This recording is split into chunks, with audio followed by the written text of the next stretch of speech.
باہر شدید سردی تھی جب میں نے دیکھا۔ میں کھڑکی پر کھڑے ہوئے دیکھ رہی تھی۔ دو وجود ٹھنڈ سے ٹھٹر رہے تھے۔ نہ ان کے پاس کوئی کمبل تھا، نہ اوڑھنے کے لیے کوئی شے اور نہ ہی بچھانے کے لیے۔ وہ دونوں تقریباً گلی میں بیٹھے ٹھنڈ سے کانپتے جا رہے تھے۔ میرے شوہر نے مجھے کھڑے دیکھا تو بولے، تم بار بار وہاں کیا کرنے جا رہی ہو؟ جانتی نہیں کہ سردی لگ جائے گی، ٹھنڈی ہوا چل رہی ہے۔ میں کھڑکی سے فوراً ہٹی، مگر پھر مجھے ان دونوں کا خیال آیا۔ دل میں بے چینی پھیل گئی۔ میں نے اپنے شوہر سے کہا، میں ذرا آتی ہوں۔ میں نے اپنا کمبل نکالا اور ان کے پاس چلی گئی۔ وہ دونوں گلی میں بیٹھے تھے۔ سردی اتنی تھی کہ کھڑا بھی نہ ہوا جا رہا تھا، اور یہ دونوں اتنے سے کپڑوں میں ملبوس ٹھنڈے فرش پر آرام سے بیٹھے تھے۔ میں نے کہا، بابا جی آپ یہ کمبل اوڑھ لیں۔ ان کے پاس وہ بڑھیا بھی بیٹھی تھی۔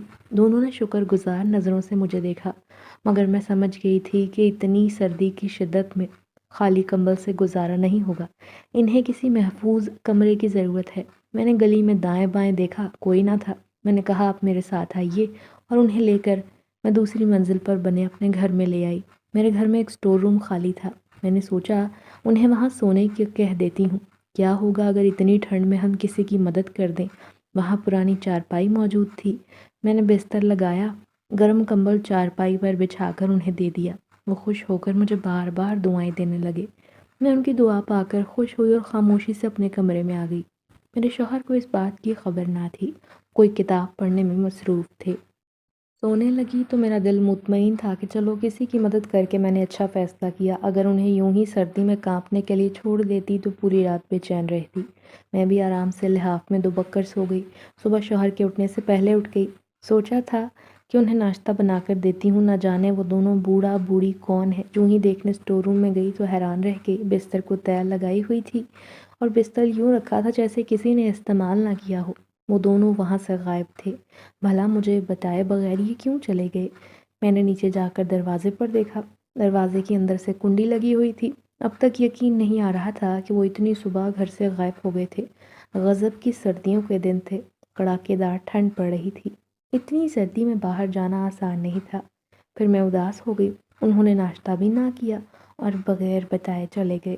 شوہر کے دفتر جانے کا وقت ہو گیا تھا، تو پھر میں گھر کے باقی کاموں میں لگ گئی۔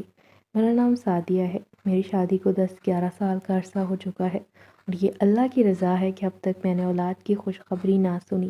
ایک لڑکی جس کی شادی ابھی پچھلے سال ہوئی تھی، وہ اب ایک بچی کی ماں ہے، جبکہ میری گود اب تک سونی ہے۔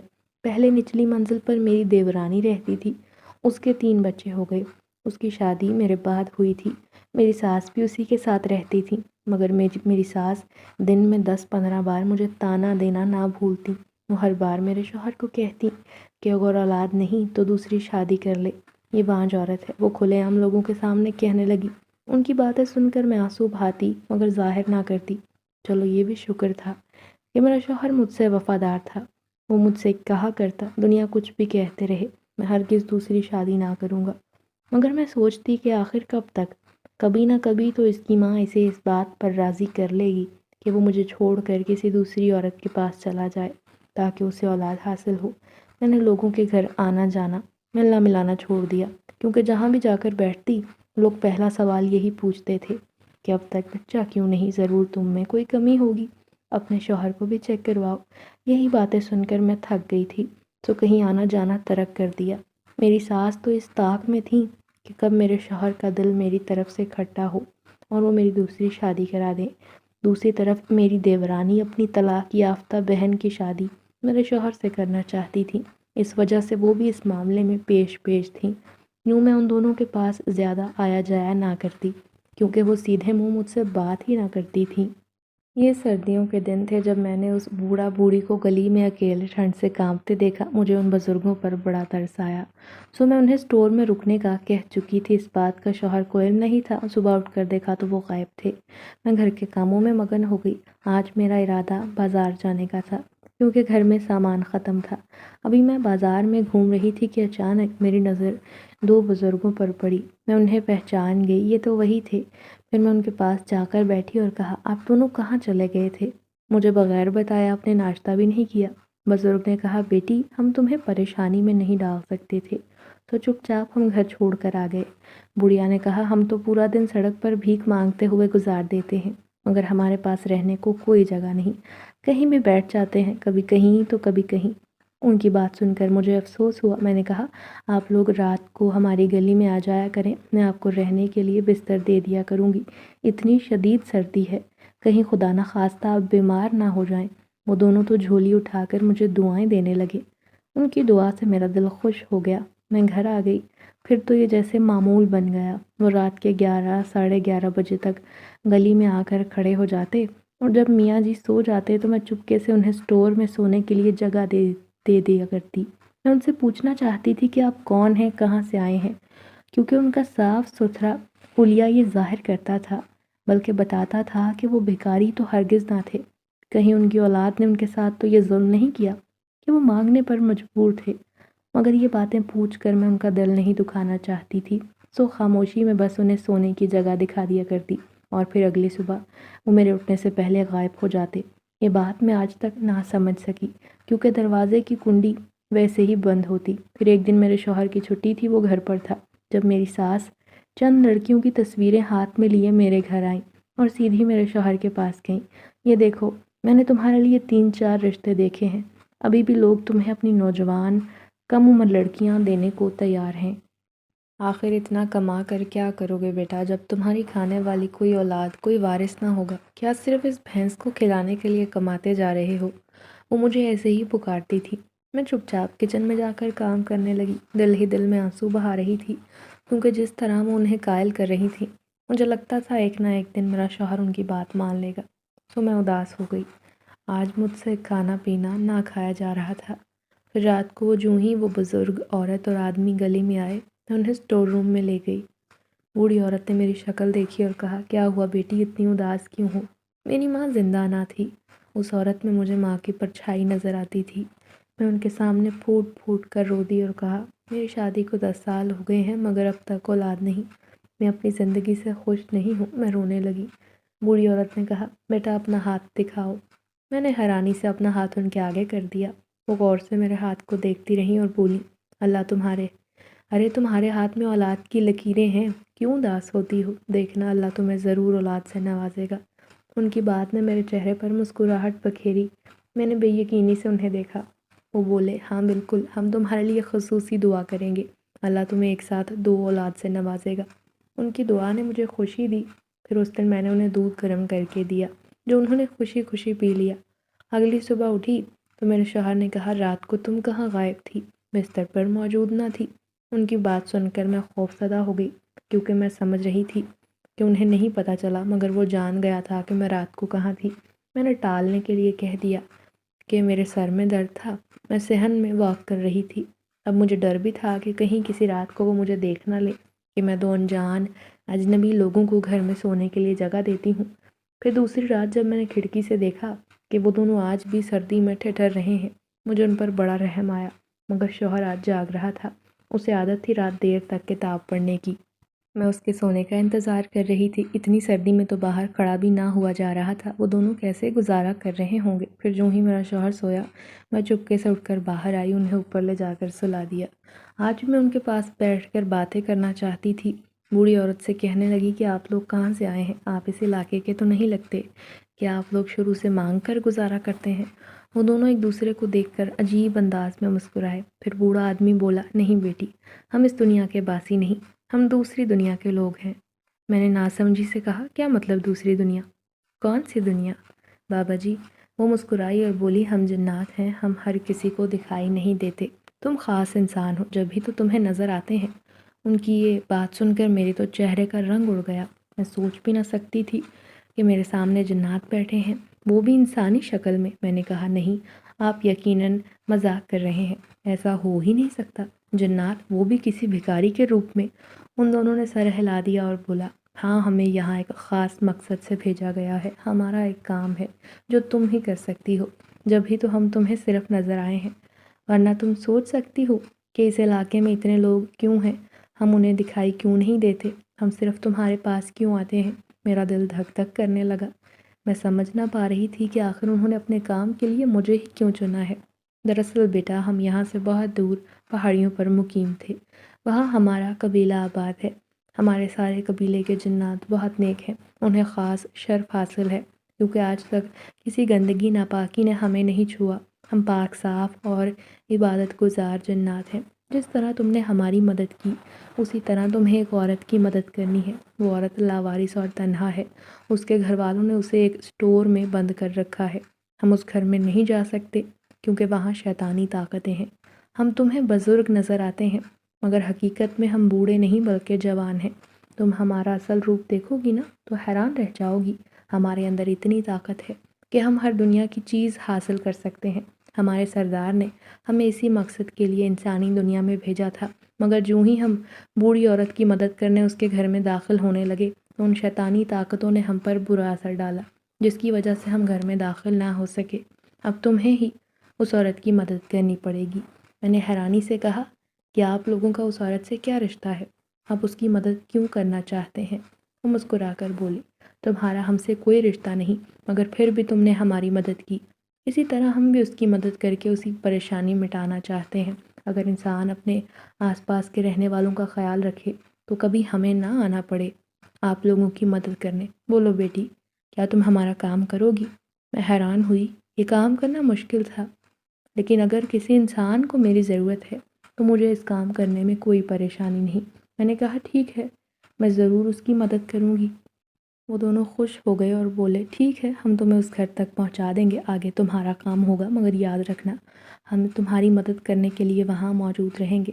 اپنے شوہر سے کچھ دنوں کے لیے مائکے جانے کی اجازت لے لو، اس کے بعد تمہارا کام شروع ہوگا۔ ہم مددگار جنات ہیں، اسی لیے اس کام میں تمہاری مدد کرنا ہم پر فرض ہے۔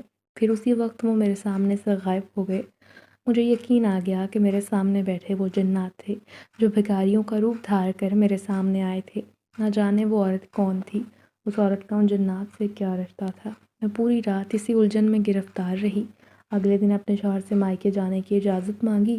وہ بولا تم چلی تو جاؤ گی، مجھے کھانے پینے کی پریشانی ہوگی۔ میں نے کہا میں صرف 2-4 دن کے لیے جانا چاہتی ہوں، جب تک آپ باہر سے کھانا کھا لینا۔ مجھے تو اس بات کی بھی تشویش تھی کہ کہیں میری ساس اسے اپنی باتوں میں مائل کر کے شادی پر رضامند نہ کر لے، مگر میں نے ان بزرگ سے بھی وعدہ کیا تھا کہ میں آپ کا کام ہر حال میں کروں گی، تو مجھے یہ کرنا ضروری تھا۔ اگلے دن میں نامعلوم جگہ جا رہی تھی۔ وہ دونوں میرے ساتھ ہی تھے مگر صرف مجھے دکھائی دے رہے تھے، اور پھر میں یہ دیکھ کر حیران رہ گئی۔ وہ تو ایک خوبصورت بنگلہ تھا جہاں جانے کا انہوں نے مجھے کہا۔ مجھے سمجھ نہ آیا کہ میں بنگلے میں کیسے جاؤں۔ پھر میرے ذہن میں خیال آیا کہ میں نوکرانی کا روپ لے کر بنگلے میں جا سکتی ہوں۔ میں نے پھر ڈرتے ڈرتے دروازے پر دستک دی۔ دروازے پر چوکی دار تھا۔ میں نے کہا مالکن نے مجھے کام کے لیے بلایا تھا۔ اس نے مجھے اندر بلا لیا۔ جو ہی وہ مالکن سامنے آئی، اسے دیکھ کر میرے ہوش اڑ گئے۔ وہ چالاک، موٹی تازی عورت تھی جس کی تیکھی آنکھیں مجھے ہی گھور رہی تھیں۔ میں نے التجا کی کہ مجھے کام پر رکھ لیں، میں لاوارث ہوں۔ اس نے کہا ٹھیک ہے، مگر تنخواہ نہیں دوں گی، صرف رہائش ملے گی۔ اس کی بات پر میں نے کہا ٹھیک ہے، میں مان گئی۔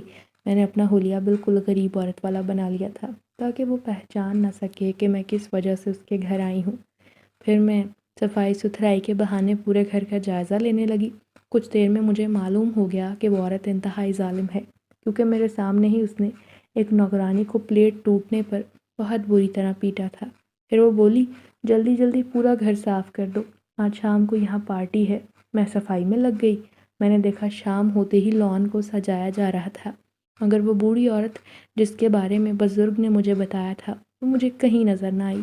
اچانک صفائی کرتے کرتے میں بنگلے کے اسٹور روم کے قریب سے گزری تو مجھے کسی کے کراہنے کی آواز سنائی دی۔ میں نے چپکے سے اسٹور روم کا دروازہ کھول کر دیکھا تو میرے منہ سے چیخ نکل گئی، کیونکہ سامنے پڑی عورت کا حلیہ ایسا تھا جیسے وہ برسوں سے نہائی نہ ہو۔ سوکھی ہڈیاں جیسے پنجر، ماس کہیں تھا ہی نہیں، بالکل ہڈیوں کا ڈھانچہ۔ اسٹور روم میں گندگی پڑی ہوئی تھی، وہ انسانیت کی تذلیل تھی۔ نہ جانے کس خبیث نے اس کا یہ حال کیا تھا۔ مجھے بے تحاشا ترس آیا۔ تبھی بیگم کی چیختی ہوئی آواز میرے کانوں میں پڑی۔ وہ میرے سر پر کھڑی تھی۔ میں نے مڑ کر دیکھا تو بولی تمہاری ہمت کیسے ہوئی یہاں آنے کی؟ میں نے خوفزدہ ہوتے ہوئے کہا معاف کرنا بیگم صاحبہ، مجھے نہیں پتا تھا یہاں کون ہے، آئندہ میں یہاں نہیں آؤں گی۔ ان کے تاثرات بڑے خطرناک تھے، مگر شکر تھا کہ اس نوکرانی کی طرح اس نے مجھ پر ہاتھ نہ اٹھایا تھا۔ بڑھیا کو دیکھ کر تو میں بے حال ہو گئی تھی۔ آج تک میں نے کبھی کسی انسان کا ایسا حال نہ دیکھا تھا۔ مجھے اتنا تو معلوم ہو گیا تھا کہ یہ مالکن اس کی بہو تھی، اسی نے اپنی ساس کا یہ حال کیا تھا۔ شام کو پارٹی شروع ہوئی۔ پارٹی میں کھلے عام حرام مشروبات کا استعمال کیا جا رہا تھا۔ باریک تنگ لباس پہننے والی عورتیں، نازیبا الفاظ اور گفتگو کرنے والے مرد وہاں موجود تھے۔ میں تو ان کے سامنے گئی ہی نہیں، انہیں دیکھ کر ہی گھن آنے لگی۔ میں سوچنے لگی کہ جب ہی تو وہ نیک جنات یہاں نہیں آئے، کیونکہ یہاں گندگی کے ساتھ ناپاکی کا بھی خوب دور دورہ ہے۔ پھر جو ہی رات ہوئی، اچانک میرے کانوں میں آواز آئی، بنگلے سے باہر نکلو، تمہیں ایک راز بتانا ہے۔ میں جان گئی کہ یہ آواز کس کی ہے۔ اندر پارٹی چل رہی تھی۔ میں نظر بچا کر باہر آ گئی۔ میں نے دیکھا اس کونے میں وہ دونوں موجود تھے جنہیں صرف میری آنکھیں دیکھ سکتی تھیں۔ وہ کہنے لگے، تم نے اس عورت کو دیکھ لیا ہے، تمہیں اسی کی مدد کرنی ہے، کچھ بھی کر کے اسے بنگلے سے باہر لے آؤ، آگے کا کام ہمارا ہے بیٹا، ہم اسے اپنے ساتھ لے جائیں گے، پھر اس عورت کے ساتھ جو کچھ کرنا ہے وہ ہماری ذمہ داری ہے، تمہیں آگے پریشان ہونے کی ضرورت نہیں، بس ہمارا اتنا سا کام کر دو، اس بیمار عورت کو گھر سے لے آؤ۔ یہ کرنا میرے لیے بہت مشکل تھا، مگر اس بنگلے کی مالکن انتہائی ظالم تھی۔ مجھے جلد از جلد گھر بھی جانا تھا، یقیناً میرا شوہر میرا منتظر تھا۔ میں اندر آ گئی، سوچوں میں ڈوبی ہوئی تھی کہ کیا کروں، کس طرح عورت کو بنگلے سے باہر لے جاؤں، اور کسی کی مدد کے بغیر یہ کام کرنا بھی ناممکن تھا۔ اگلے دن میں صفائی ستھرائی کر رہی تھی۔ میں نے کھانا پکانے والی عورت سے رازدانہ انداز میں پوچھا، وہ عورت کون ہے جو اسٹور روم میں بیمار پڑی ہے؟ اس نے سرگوشی میں کہا، کیا بتاؤں، اس ظالم عورت نے اس بڑھیا کے ساتھ کیا کیا نہ کیا۔ اس کا شوہر 3 سال پہلے مر گیا، ساری جائیداد اور کاروبار ساس کے نام تھا۔ اس نے یہ چیزیں اپنے نام کرنے کے لیے اس پر ظلم ڈھانا شروع کیے۔ پہلے تو چیزیں اپنے نام کروانے پر زور دیتی رہی، مگر جب ساس نے انکار کیا تو وہ ظلم ڈھانے پر اتر آئی، پھر اسے اسٹور روم میں بند کر دیا کرتی۔ 5 دن تک وہ وہیں بھوکی پڑی رہتی۔ کبھی خیال آتا تو روٹی کے کچھ ٹکڑے اس کے سامنے پھینک دیتی۔ میں خود حیران ہوں کہ اب تک وہ زندہ کیسے ہے۔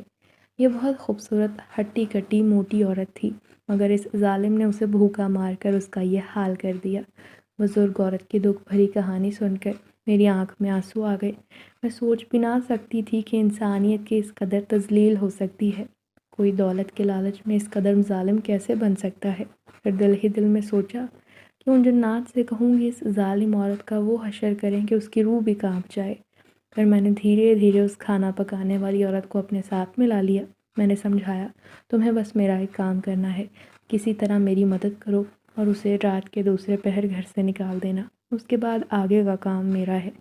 وہ اس بات سے ڈری ہوئی تھی، مگر جب میں نے پیسوں کا لالچ دیا تو وہ مان گئی۔ پھر اسی رات مالکن کے سو جانے کے بعد اس کھانا پکانے والی عورت نے چائے میں نیند کی گولی ملا کر چوکیدار کو دی اور وہ سو گیا۔ اس کے بعد ہم نے اس بیمار اور بوڑھی عورت کو اٹھایا اور بنگلے سے باہر آ گئے۔ مجھے یہ ڈر تھا کہ کہیں ہمیں کوئی دیکھ نہ لے۔ مجھے اپنی فکر تو نہ تھی، بس اس عورت کا خیال تھا، کیونکہ مجھے یہاں سے کل چلے ہی جانا تھا، مگر اس کام والی کو تو یہیں رہنا تھا، سو میں احتیاط سے کام کر رہی تھی۔ بالآخر ہم بیمار عورت کو یہاں سے نکالنے میں کامیاب ہو گئے۔ پھر جو ہی بنگلے سے باہر آئی، فوراً سے پہلے وہ جنات وہاں پہنچ گئے۔ اب وہ بیمار عورت کو اپنے ساتھ لے کر جا رہے تھے، اور میں خوش تھی کہ میں ان کے کسی کام آ گئی۔ نہ صرف بیمار عورت کی مدد ہو گئی، بلکہ وہ جنات میرے کام سے خوش ہوئے۔ میں سیدھی اپنے گھر کو نکل گئی۔ آدھی رات کے اس پہر میرا شوہر مجھے دیکھ کر حیران ہوا۔ یہ کون سا وقت ہے آنے کا؟ صبح کے ٹائم آ جاتی۔ نہیں جانا ضروری تھا۔ وہ میرا حلیہ دیکھ کر حیران ہو رہا تھا، نہ جانے کیوں مجھ سے نظریں چلا رہا تھا۔ میں سمجھ نہ پائی کہ ایسا کیوں ہے۔ پھر اگلی صبح یہ راز مجھ پر کھل گیا کہ میری ساس اس کا ایک گھر میں رشتہ طے کر کے آ گئی تھی، یعنی کہ وہ دوسری شادی کر رہا تھا۔ مجھے اپنے شوہر سے یہ امید نہ تھی۔ جب میں نے یہی سوال اپنے شوہر سے کیا تو وہ بولا، اماں نے مجھے اپنا دودھ نہ بخشنے کی دھمکی دی تھی، اسی وجہ سے میں مجبور ہوا ہوں۔ میرا رو رو کر برا حال تھا۔ میرے حصے میں تو صرف غم آئے تھے۔ میں سوچ بھی نہ سکتی تھی کہ صرف 1 ہفتے بعد ہی میرے شوہر کا دوسرا نکاح ہے۔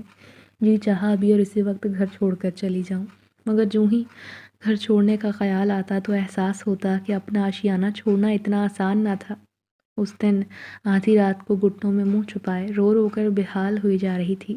اچانک مجھے اپنے آس پاس کسی کی موجودگی کا احساس ہوا۔ چہرہ اٹھا کر دیکھا، وہ دونوں ہی میرے پاس موجود تھے۔ بوڑھی عورت کہنے لگی، تمہارے لیے خوشخبری ہے بیٹا، عنقریب تم ایک بچے کو جنم دو گی۔ میں حیران ہوئی کہ وہ یہ بات کیسے جانتی ہیں۔ انہوں نے کہا، فکر نہ کرو، کل ہی یہ راز تمہیں معلوم ہو جائے گا۔ اگلے دن سے میری طبیعت بوجھل رہنے لگی۔ ڈاکٹر کے پاس گئی تو ڈاکٹر نے آخرکار شادی کے 11 سال بعد مجھے یہ خوشخبری سنا ہی دی جو میں سننا چاہتی تھی، اور مجھے یقین نہیں آ رہا تھا کہ مجھ پر اللہ کا کرم ہو گیا ہے۔ یہ یقیناً ان جنات کی دعا تھی جو میرے کام آئی۔ میرے پیروں تلے تو زمین نہ ٹک رہی تھی۔ جو ہی میں گھر گئی تو میرے شوہر نے یہ خوشخبری سن کر کہا کہ تم جھوٹ بول رہی ہو۔ میں نے اس کے سامنے ڈاکٹر کی رپورٹ رکھی، پھر اسے جا کر یقین آ گیا۔ میں نے اس سے کہا کہ اب تم دوسری شادی نہیں کرو گے، کیونکہ جس اولاد کی خاطر دوسری شادی کر رہے تھے، اللہ نے وہ تحفہ تمہاری جھولی میں ڈال دیا ہے۔ میں تو ہواؤں میں اڑنے لگی، کیونکہ میرے شوہر نے دوسری شادی سے انکار کر دیا تھا۔ وہ خوش تھا۔ میری ساس کو مجھ پر شک تھا جیسے میں جھوٹ بول رہی ہوں، مگر مجھے ان کے شک سے کوئی فرق نہ پڑا۔ ایک دن میں بچے کے کپڑے خریدنے بازار گئی۔ راستے میں مجھے وہ عورت ملی جو اس مالکن کے گھر پر کھانا پکاتی تھی۔ اس کی حالت بری تھی، چہرے سے پریشانی ظاہر تھی۔ اس نے مجھے پہچان لیا، میرے پاس آئی اور غصے سے بولی، تمہاری وجہ سے میری نوکری چلی گئی۔ اس عورت نے مجھے گھر سے نکال دیا۔ اس بڑھیا کو تم نے وہاں سے اغوا کر کے نہ جانے کہاں رکھوایا ہے۔ مالکن اسے پاگل کتے کی طرح ڈھونڈ رہی ہے۔ میں نے اس کا ہاتھ تھام کر تسلی دی اور کہا، فکر نہ کرو، میں تمہاری مدد کروں گی۔ اگر تمہارا کام چلا گیا ہے تو کیا ہوا؟ تم میرے پاس کھانا پکانے اور صفائی ستھرائی کا کام کرو، میں تمہیں مناسب اجرت دوں گی۔ وہ میری بات پر بے یقینی سے دیکھنے لگی۔ کیا تم نے وہ صفائی کرنے والی عورت کا ڈرامہ کیا تھا؟ اس نے پوچھا تو میں نے کہا، ہاں، آؤ میرے ساتھ، میں تمہیں ساری بات بتاتی ہوں۔ پھر اگلے دن اس نے میرے گھر کام کرنے کے لیے آنا شروع کر دیا۔ میرے شوہر نے ہی مجھے کام کرنے والی عورت رکھوانے کا کہا تھا، کیونکہ میرا پہلا بچہ تھا تو مجھے احتیاط کرنے کی ضرورت تھی۔ اب میں اس بات کے انتظار میں تھی کہ آخر وہ بوڑھی عورت کن حالات میں ہے، وہ ٹھیک بھی ہوئی ہیں یا نہیں، کیونکہ اس کی بہو تو غصے میں پاگل ہو رہی تھی۔ وہ جائیداد پر دستخط کروانے کے لیے اسے ہر جگہ ڈھونڈتی پھر رہی تھی۔ ایک رات وہ بزرگ میرے پاس آئے تو میں نے ان سے اپنی خواہش کا اظہار کیا کہ میں اس بوڑھی عورت کو ایک بار دیکھنا چاہتی ہوں۔ پھر وہ مجھے اپنے ساتھ لے کر چلے گئے۔ میں نے دیکھا وہ تو ان کے محل نما بنگلے میں رہتی تھی، نہایت آرام دہ بستر پر کسی ملکہ کی طرح براجمان تھی۔ میں انہیں دیکھ کر خوش ہوئی۔ وہ بولی، بیٹی تمہاری وجہ سے میری ظالم بہو سے میری جان چھوٹی ہے، مگر یاد رکھنا میں کبھی اپنی جائیداد اس موٹی عورت ظالم کے حوالے نہیں کروں گی، بھلے ہی مجھے کسی یتیم خانے میں رہنا پڑے، یا میں اپنی جائیداد کسی مسجد اور مدرسے کے نام کر دوں، مگر اس کے حوالے تو ایک اینٹ نہ کروں گی۔ میں نے کہا، اماں آپ ٹھیک کہتی ہیں، وہ بہت کم ظرف خاتون ہے۔ میں چاہتی ہوں آپ اس کے خلاف پولیس میں رپورٹ درج کروائیں، تاکہ دنیا میں بھی اسے بدنامی کا سامنا کرنا پڑے۔ آخر اس نے آپ کا ایسا حال کیوں کیا؟ وہ اداسی سے مسکرا کر بولی، میں 3 کارخانوں اور 2 بنگلوں کی مالک تھی۔ میرے شوہر نے ساری جائیداد میرے نام کر دی۔ میرا اکلوتا بیٹا تھا، اس نے اپنی پسند سے اپنی سیکرٹری سے شادی کر لی۔ وہ خراب نیت کی غریب لڑکی تھی۔ میں نے تو اسے بہو والا مقام دینا چاہا، عزت بھی تھی، مگر اتنی جائیداد اور دولت دیکھ کر اس کی نیت خراب ہو گئی۔ ویسے بھی وہ میرے بیٹے سے محبت نہ کرتی تھی، بلکہ اپنے کسی کزن کو پسند کرتی تھی۔ اس کے ساتھ مل کر اس نے ایک پلاننگ کی، اور اللہ جانے میرا بیٹا قدرتی موت مرا ہے یا اس نے اسے مارا ہے، میں آج تک نہیں سمجھ سکی۔ مگر جو ہی وہ گزرا، اس کے بعد اس عورت نے سارے جائیداد پر قبضہ جمانا چاہا۔ وہ زبردستی مجھ سے دستخط کروانا چاہتی تھی، مگر میں نے صاف منع کر دیا۔ میں نے کہہ دیا، بھلے تم مجھے زہر دے کر مار ڈالو، پھر بھی یہ جائیداد تمہارے نام نہیں کروں گی، کیونکہ مجھے شک تھا میرے بیٹے کی موت کے پیچھے اس کا ہاتھ ہے۔ اب میری بہو بہت غصے میں تھی، مگر نہ تو وہ مجھے مار سکتی تھی، نہ ہی زبردستی کاغذات پر سائن کروا سکتی تھی۔ پھر اس نے میرا کھانا پینا بند کر دیا، لیکن اگر میں مر جاتی تو وہ جائیداد سے محروم ہو جاتی، تو وہ مجھے دھیرے دھیرے اذیت دے کر اس بات پر اکسانے لگی کہ میں اس کی بات مان جاؤں۔ 3 سال سے میں یہ تکلیفیں برداشت کر رہی تھی، لیکن آخرکار تم نے میری مدد کی اور مجھے ان نیک لوگوں کے پاس پہنچا دیا۔ دیکھو میں یہاں کتنی آرام دہ زندگی جی رہی ہوں، یہ لوگ بہت اچھے ہیں، میری خوب خدمت کرتے ہیں۔ وہ اماں شاید ان کی حقیقت نہ جانتی تھی کہ جو ان کے خدمت گزار ہیں وہ جنات ہیں، مگر جو بھی تھا، مجھے ان کی یہ پرسکون حالت دیکھ کر اطمینان ہوا۔ وہ پہلے سے صحت مند دکھائی دے رہی تھیں۔ پھر میں ان جنات کا شکریہ ادا کر کے جنہوں نے اماں کی زندگی بدل دی تھی، میں نے انہیں خوشخبری سنائی کہ میری گود میں جلد ایک ننھا مہمان آنے والا ہے۔ وہ بولے، ہم نے تمہارے لیے خصوصی دعا کی تھی بیٹا، آگے بھی تمہارا ہر جگہ یوں ہی خیال رکھیں گے۔ تم نے ہمارا کام کر کے ہم پر احسان کیا۔ میں واپس گھر آ گئی۔ بچے کے آنے کی خوشی نے زندگی کو ہی بدل دیا تھا، مگر میں نہیں جانتی تھی کہ مجھ سے حسد کرنے والے لوگ میرے آس پاس موجود ہیں۔ ایک دن میری دیورانی میرے ہاں آئی اور بولی، میں تم سے اپنے کیے کی معافی مانگنا چاہتی ہوں۔ تم میرے گھر آیا جایا کرو۔ جو کچھ میں نے تمہارے ساتھ کیا، مجھے سمجھ آ گئی کہ وہ غلط تھا۔ میں اس کے احساس کرنے پر حیران رہ گئی۔ پھر میں نے اس سے اپنا رویہ بدل لیا۔ وہ میرے گھر آنے جانے لگی۔ میں نہیں جانتی تھی کہ وہ یہ سب ایک منصوبے کے تحت کر رہی ہے۔ کبھی پلیٹ میں کھیر لے آتی، کبھی کوئی میٹھی چیز، غرض کہ جب بھی آتی ہمیشہ کوئی میٹھی شے لے کر آتی۔ باتوں باتوں میں اس کی چیز اٹھا کر کھا لیا کرتی۔ ایک رات میری طبیعت خراب ہوئی۔ میں اور میرا شوہر بھاگم بھاگ ڈاکٹر کے پاس گئے۔ ڈاکٹر نے بری خبر سنائی کہ آپ کے ہونے والے بچے کی حالت ٹھیک نہیں، اس کی دھڑکن بہت کم ہے۔ یہ بات سنتے ہی میرا تو رو رو کر برا حال تھا۔ میں مشکل گھر پہنچی۔ ڈاکٹر نے میری حالت کے پیش نظر دوائی بھی مجھے دے دی تھی۔ پھر اس رات میں نماز پڑھنے کے بعد اپنے ہونے والے بچے کی سلامتی کے لیے دعا مانگ رہی تھی، جب مجھے اپنے آس پاس خوشبو محسوس ہوئی۔ میں نے دیکھا سفید لباس میں ملبوس وہی جنات میرے سامنے بیٹھے تھے۔ وہ میرے پاس آئے تو میں نے روتے ہوئے کہا، نہ جانے میری خوشیوں کو کس کی نظر لگ گئی ہے۔ میری اولاد کی جان کو خطرہ ہے، آپ لوگ میرے لیے دعا کریں کہ اسے کچھ نہ ہو۔ بزرگ نے میرے سر پر ہاتھ رکھا اور کہا، تم نے خود اپنے لیے نقصان کا سامان پیدا کیا ہے، کیونکہ تم انسان کی مکاریوں سے واقف نہیں۔ تمہاری دیورانی تم پر خطرناک تعویذ گنڈے کروا رہی ہے، جس کی وجہ سے تمہیں یہ نقصان اٹھانا پڑا ہے۔ آئندہ احتیاط کرنا بیٹا، اس سے میل جول میں احتیاط برتنا، اس کی لائی ہوئی چیز مت کھانا، کیونکہ وہ خطرناک کالا جادو کروا رہی ہے، تمہارا بچہ ختم کرنا چاہتی ہے۔ وہ شدید حاسد عورت ہے، کہیں اس میں تمہارا بڑا نقصان نہ ہو جائے۔ ان کے اس روح فرسا انکشاف نے میری روح کو ہلا کر رکھ دیا۔ میں سوچ بھی نہ سکتی تھی کہ وہ میٹھا ہونے کا ناٹک کر کے میرا بھروسہ جیتنا چاہتی تھی، حقیقت میں وہ میری دشمن تھی۔ میں نے ان سے کہا، اس کا کوئی تو توڑ ہوگا نا؟ وہ بولے، ہاں ایک توڑ ہے، اب تم اس کا لایا ہوا میٹھا ضائع کر دینا یا کچرے میں ڈال دینا۔ جب بھی وہ آئے گی اس پر ایک چھوٹا سا عمل کر کے پھونک دینا۔ جو کچھ بھی وہ برا کام کر رہی ہے، اس کا نتیجہ اسے خود بھگتنا پڑے گا۔ میں ان کی احسان مند تھی جنہوں نے مجھے پہلے ہی خطرے سے آگاہ کر دیا تھا۔ اس بار جب وہ آئی، میرے لیے گلاب جامن لے کر آئی۔ میں نے ان کا بتایا ہوا عمل شروع کر دیا، اس پر ظاہر نہ ہونے دیا کہ اس کی حقیقت جان گئی ہوں۔ وہ اپنی لائی ہوئی چیز میرے پاس رکھ کر لوٹ گئی، جسے میں نے ضائع کر دیا۔ حسد میں انسان یوں ہی ایسے ہی کام کر گزرتا ہے جو وہ نہیں کرنا چاہتا۔ میری دیورانی کے ساتھ ہوا تھا۔ وہ اپنی طلاق یافتہ بہن کی شادی میرے شوہر سے کر کے اسے اس گھر میں لانا چاہتی تھی، مگر اگر میں ماں بن گئی تو اس کے ارادوں پر پانی پھرنے والا تھا۔ شاید یہی وجہ تھی کہ وہ ٹونا کرنے سے باز نہ آئی۔ جب ہی تو میرے سر میں درد رہنے لگا تھا، مگر اب اس کی حقیقت جان لینے کے بعد میں اس بارے میں ٹھیک ہو گئی۔ میں نے اپنے شوہر کو اس بارے میں بتایا تو انہیں میری بات پر یقین نہ آیا۔ پھر میں انہیں اپنے ساتھ ایک مولوی کے پاس لے گئی۔ مولوی نے میرا حساب کتاب کیا اور شوہر کو بتا دیا کہ تمہاری بیوی پر سخت قسم کا جادو کیا گیا تھا۔ میرے شوہر کو پھر بھی یقین نہیں آ رہا تھا کہ آج کل کے دور میں ایسی چیزیں موجود ہیں۔ اب وہ عورت جس نے میری مدد کی تھی وہ میرے گھر میں کام کاج کر رہی تھی۔ میں اس کا بہت خیال رکھتی، گھر کی کچھ چیزیں اٹھا کر دے دیا کرتی تاکہ وہ گھر جا کر استعمال کر لے۔ جب بھی شوہر کو تنخواہ ملتی تو اس میں سے مناسب رقم نکال کر اس کے ہاتھ میں تھما دیتی۔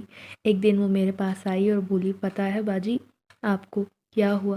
اس عورت کا شراب رکھنے کے ظلم میں اس عورت کو گرفتار کر لیا ہے۔ پولیس والے کہہ رہے تھے کہ بہت بڑی تعداد میں اس عورت کے گھر سے اسلحہ اور غیر قانونی اشیاء برآمد ہوئی ہیں۔ پورے محلے میں بدنامی ہوئی ہے اس کی۔ آخر کار وہ اپنے انجام کو پہنچ گئی۔ کب تک بکرے کی ماں خیر مناتی؟ اس کا بھی حساب کا دن آ گیا تھا۔ مجھے یہ سن کر خوشی ہوئی۔ جوں جوں دن قریب آ رہے تھے مجھے فکر بھی تھی۔ اپنے شوہر کو کہتی کہ ہر وقت میرے ساتھ رہا کرو۔ میرا شوہر تو پہلے سے بڑھ کر میرا خیال رکھتا تھا۔ وہ میری دیورانی کے بارے میں اپنی ماں کو بتانا چاہتا تھا، مگر میں نے منع کر دیا اور کہا، رہنے دو، یوں ہی ساس بہو کے تعلقات خراب ہو جائیں گے۔ جو انسان برا کرتا ہے اسے جلد اس بات کا احساس بھی ہو جاتا ہے، تم دیکھنا اسے بھی وقت پر احساس ہو جائے گا۔ میں نہیں جانتی تھی کہ آنے والا وقت میرے لیے اتنا کٹھن ہوگا، جبھی تو جس دن میری طبیعت خراب ہوئی اس دن میرا شوہر گھر پر نہ تھا۔ اسے دفتر والوں نے روک لیا تھا، کام زیادہ ہونے کی وجہ سے اس نے فون کر کے کہہ دیا کہ آج رات میں گھر نہیں آؤں گا۔ آج میں اکیلی گھر پر تھی، میں نہیں جانتی تھی کہ آج ہی میرا بچہ اس دنیا میں آ جائے گا۔ ہلکی درد تو پورے دن میں ہی ہو رہی تھی، مگر یہ پہلا بچہ تھا۔ میں ہر چیز سے انجان تھی کہ جو ہی تکلیف بڑھی میں نے اپنی ساس کو بلانا چاہا، مگر پتہ چلا وہ اپنی بہن کے گھر گئی ہوئی ہیں۔ میں نے دیورانی کو پکارا کہ میری مدد کرو، مجھے ہسپتال لے جاؤ، مگر اس نے تو میری بات ہی نہ سنی بلکہ اپنے گھر کے دروازے بند کر لیے۔ میں نہیں جانتی تھی کہ آج کا دن میرے لیے اتنا مشکل ہو جائے گا۔ میں کس کے آسرے پر ہسپتال جاتی؟ ابھی چلا ہی رہی تھی، اچانک کسی نے مجھے آ کر پکارا۔ میری مدد کرنے والی وہ جنزادی ہی تھی جو بوڑھی عورت کے روپ میں میرے سامنے آئی تھی۔ اس نے میرا پسینے سے شرابور چہرے کو دیکھ کر کہا، بیٹی ہمت سے کام لو، یہ وقت ہر عورت پر آتا ہے۔ وہی اس مشکل گھڑی میں میرے ساتھ تھی، وہ مجھے ہسپتال لے کر نہیں جا سکتی تھی۔